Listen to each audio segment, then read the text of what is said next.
Digital Congo FM. La radio Digital Congo vous propose l'émission Limitless, produit par True Africa. Digital Congo FM. Bonjour, c'est Claude Grunitzky et je vous présente Limitless. Limitless est un podcast produit par True Africa qui pose les questions qui comptent pour l'Afrique. Nous cherchons des solutions africaines aux problèmes africains. Dans chaque épisode, nous posons à 3 invités une question qui compte pour les Africains. Et, sans surprise, ils ne sont pas toujours d'accord. Dans cet épisode, nous parlons des liens entre la politique et les appartenances ethniques. Je pense qu'il faut d'abord se demander si les intérêts ethniques sont toujours une mauvaise chose à exprimer. Si vous regardez le contexte ethnique en tant que mode d'organisation, c'est essentiellement le résultat du fameux diviser pour mieux régner. Ce n'est pas en tant que tel l'ethnie qui pose problème, mais la manipulation de la fibre ethnique, aussi bien par les politiques, par les médias, par des acteurs divers. Les groupes ethniques sont encore souvent essentiels pour comprendre la politique en Afrique.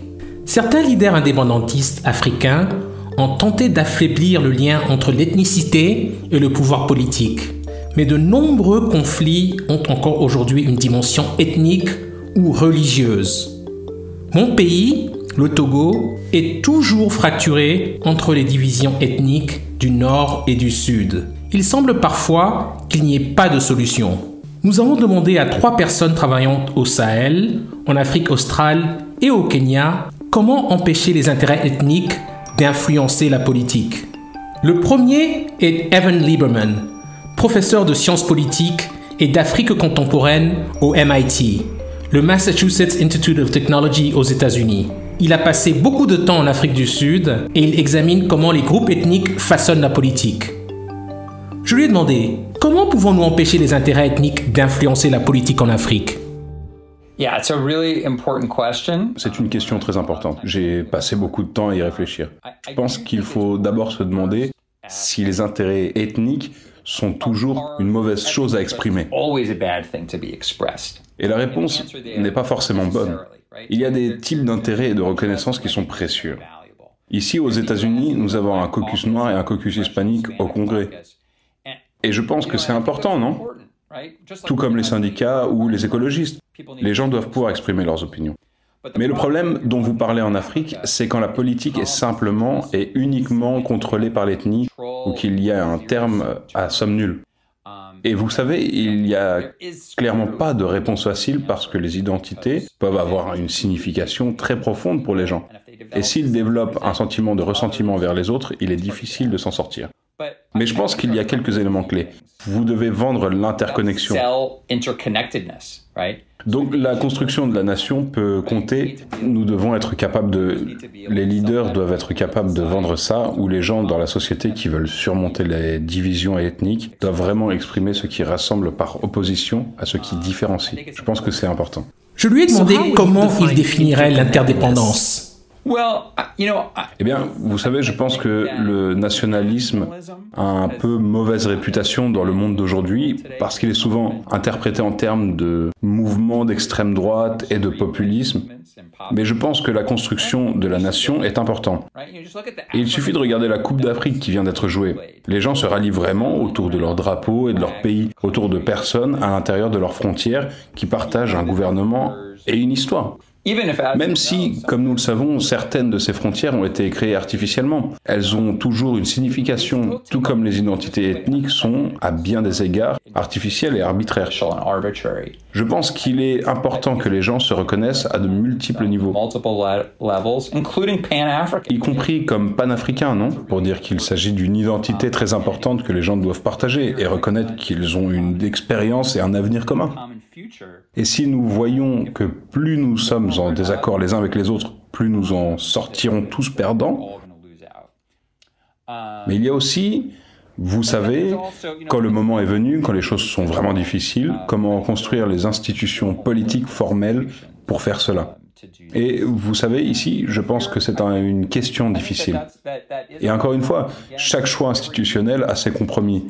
Mais vous savez, peut-être que dans le cas que vous avez mentionné, le Togo pourrait prendre quelques leçons d'autres pays dans lesquels la représentation proportionnelle a été un modèle utile, où ce n'est pas juste une sorte de tout sur le gagnant qui prend tout, quel que soit le groupe le plus grand ou qui peut mettre en place la plus grande coalition et obtenir la présidence. Mais où il y a un mélange de proportionnalité et de décentralisation afin que les petits groupes ethniques aient la possibilité de jouer des rôles importants et significatifs, d'être représentés politiquement et de gouverner certaines parties du pays. Mais d'une manière qui est, encore une fois, autant que possible interconnectée, plutôt que simplement un modèle fédéral qui dit « cette zone est pour ce groupe », tout comme ils pourraient aussi bien être dans leur propre pays. Ce n'est pas un modèle productif. Il faut un modèle dans lequel vous avez des sphères de gouvernement interconnectées.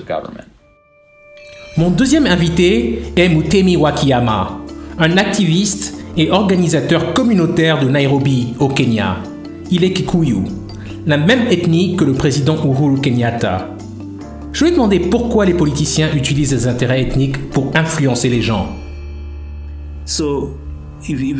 Donc, si vous regardez le contexte ethnique, en tant que mode d'organisation, c'est essentiellement le résultat du fameux diviser pour mieux régner. Vous voulez conquérir les gens et vous voulez les garder conquis. Vous ne voulez pas qu'ils s'unissent pour construire un pouvoir populaire et ensuite vous dominer.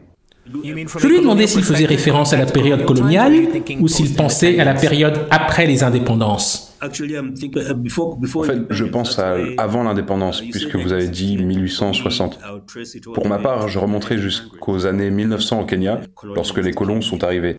Et ce qu'ils ont fait, c'est qu'ils ont délibérément fait en sorte de créer des centres d'influence autour de certains individus. Et ces personnes étaient en partie les organisateurs pour contrôler les communautés et l'ethnicité. Tout cela était donc très stratégique. Et puis les chefs, si on peut les appeler ainsi, les chefs qui servaient les intérêts des colons étaient ceux qui, même à l'indépendance, avaient des enfants éduqués qui ont pris la direction du pays. Donc les Blancs, les colons ont transmis à la progéniture des chefs coloniaux au Kenya. Je ne sais pas si c'est le même cas au Togo. Et ce sont ces personnes qui ont maintenant consolidé le capital et le pouvoir politique et qui ont maintenu ces blocs ethniques suffisamment jusqu'au patronage. Bien que tout cela soit faux, car par exemple, je viens d'un groupe ethnique appelé les Kikuyu, qui était puissant,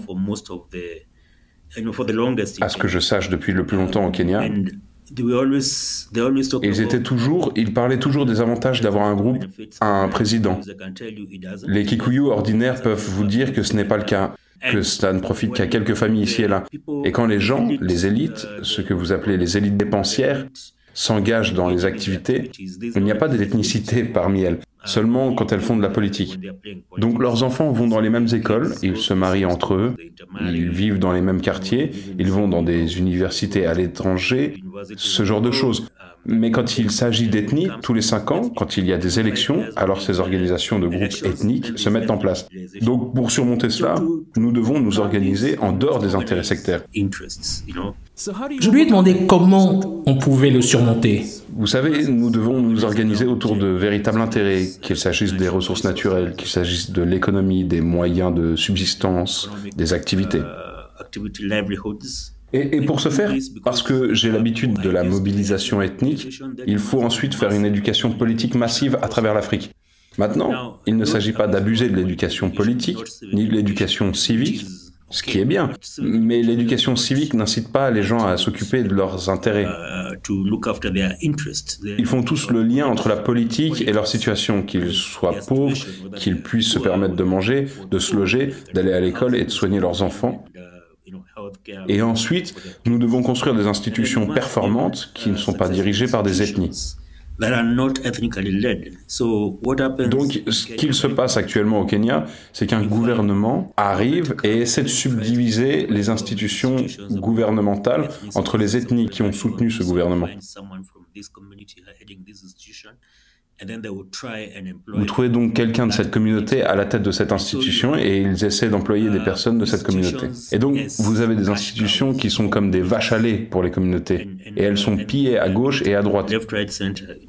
La constitution kenyane d'il y a 20 ans a tenté de créer des institutions qui étaient au-dessus des questions liées à l'ethnie. Mais elles ont été très vite peuplées ou contrôlées par la barrière ethnique. Nous devons donc continuer à essayer de construire des institutions qui soient au-delà de la question ethnique.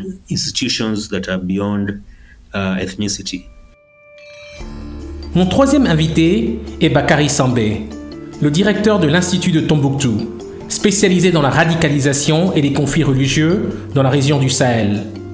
Il est malien, mais travaille à Dakar. Notre journaliste Moussa Ngom au Sénégal lui a parlé. Dans la crise au Sahel, on entend souvent parler de conflits entre communautés.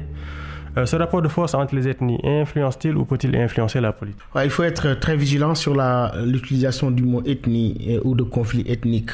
Je crois que c'est suite, dans le conflit sahélien plus principalement, c'est suite à l'échec des politiques sécuritaires qui ont été mises en place, où un État comme le Burkina Faso ou le Mali ont été obligés, face à la déroute sécuritaire, face à l'échec et carrément à l'effondrement du système sécuritaire, à s'adonner à des recrutements de milices d'autodéfense, de groupes d'autodéfense, et qu'on leur dise qu'il faut lutter contre les terroristes et que les terroristes, peut-être, c'est les Peuls. Vous voyez, ça crée tout de suite une cristallisation autour d'un groupe ethnique, alors que les problèmes ne sont pas ethniques, les problèmes sont structurellement liés à des conflits autour des ressources, le conflit entre éleveurs et agriculteurs, le conflit entre nomades et sédentaires. Ces conflits-là sont là depuis très longtemps et que l'État post-colonial n'a pas pu gérer. Maintenant, c'est vrai que le multipartisme depuis les années 90 jusqu'à présent, en plus de l'éclatement de ces conflits dans les zones transfrontalières, a donné lieu à une ethnicisation de l'espace public. Mais ce n'est pas en tant que tel l'ethnie qui pose problème, mais la manipulation de la fibre ethnique, aussi bien par les politiques, par les médias, par des acteurs divers. Est-ce qu'il pourrait y avoir un moyen de bloquer cette tentative de manipulation? Oui, je pense que c'est l'éducation à la citoyenneté pour que les personnes se sentent appartenir à une nation, appartenir à un pays qui les protège, avoir tous les besoins vitaux, les services sociaux de base. Mais quand vous laissez des populations aux frontières, dans des zones désertées où il y a que la présence de l'État répressif, c'est-à-dire la gendarmerie, les militaires et la douane, vous êtes en train de créer des îlots où le sentiment d'appartenance nationale n'est pas ancré et que cela peut être exploité par des groupes qui voudraient bien s'installer comme des groupes terroristes tels qu'on les a connus au Mali, parce que ces groupes-là justement jouent sur la faible capacité de l'État à créer de l'inclusion socio-économique, mais les frustrations et les greffes de populations abandonnées, et que les groupes jouent véritablement là-dessus en procédant à une exploitation de ce rejet de l'État, de ce rejet de ces structures. Donc je pense qu'aujourd'hui on doit, au-delà de l'approche purement militaire et sécuritaire des problèmes qui existent dans nos pays, penser aussi à l'approche holistique qui consiste tout d'abord à pourvoir les services nécessaires aux populations, et que ces populations se sentent rattachées à l'entité nationale, par les services que cette entité nationale fournit, par la citoyenneté, mais aussi par l'éducation qui doit uniformiser une forme de socialisation politique qui fasse que les populations se sentent véritablement liées à l'entité étatique. Dr Sambé, merci. Merci de votre aimable invitation. Nous ne cherchons pas de réponse simple sur ce podcast. Nous croyons que le potentiel de l'Afrique est illimité, mais nous devons être réalistes. Les défis auxquels nous sommes confrontés sont considérables. Les groupes ethniques ne vont pas disparaître. Ils ne devraient pas non plus. Ils sont une source de fierté et d'appartenance et une partie de la culture africaine. Mais cela ne signifie pas que nous, Africains, devons laisser nos politiciens profiter des tensions ethniques pour diviser, pour régner. Je l'ai dit et je le redis. Unis nous restons, divisés nous tombons. Alors dépassons nos origines et regardons vers notre futur commun. Merci pour votre écoute. Ce podcast est rendu possible grâce à une subvention du département d'État américain et de la fondation Seenfire. Vous pouvez écouter ce podcast sur toutes les bonnes plateformes et sur www.trueafrica.co/limitless.